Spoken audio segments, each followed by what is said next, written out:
ज्ञानानन्दमयं देवं निर्मलस्फटिकाकृतिम् आधारं सर्वविज्ञानां हयग्रीवम् उपास्महे।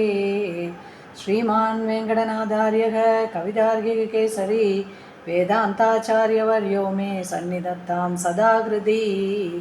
यो नित्यमच्युतपदाम्बुजयुग्मरुक्म व्यामोगदस्तदिराणि धृणाय मेने अस्मद्गुरोर्भगवतोऽस्य दयैकसिन्धोः रामानुजस्य चरणौ चरणौ प्रपद्ये।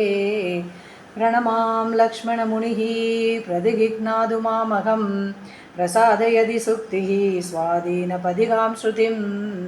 प्रणमां लक्ष्मणमुनिः प्रतिगिह्णातु मामहं प्रसादयति सुक्तिः स्वाधीनपदिकां श्रुतिं।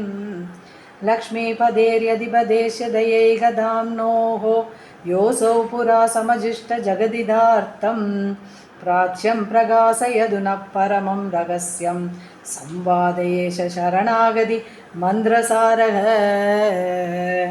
अडियेन् नमस्कारम्। पुण्याम्बोजविकासाय पापत्वान्तक्षयाय स श्रीमानाविरभूद्भूमौ रामानुज दिवाकरः। तस्मै रामानुजार्याय नमः परमयोगिने यश्रुतिस्मृतिसूत्राणाम् अन्तर्ज्वरमासीसमது. ஸ்ரீ வைஷ்ணவ குரு பரம்பரையில் சுவாமி ராமானுஜர் நடுநாயகமாக திகழ்கிறார்.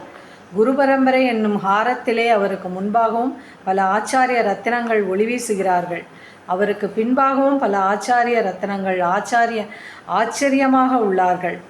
ஆமுனா தபனாதிசாயி பூம்னா யதிராஜேன நிபந்த நாயக ஸ்ரீஹி மகதி குரு பக்திஹார யஷ்டிஹி விபுதானாம் ஹிருதயங்கமா விபாதி.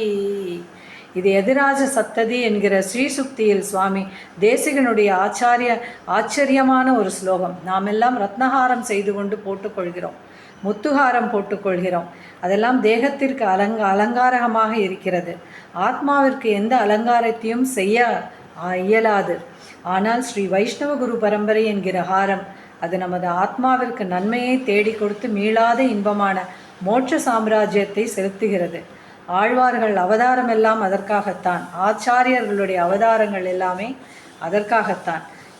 இந்த குரு பரம்பரையில் பரமாச்சாரியனாக லக்ஷ்மிநாதன் கொண்டாடப்படுகிறார்.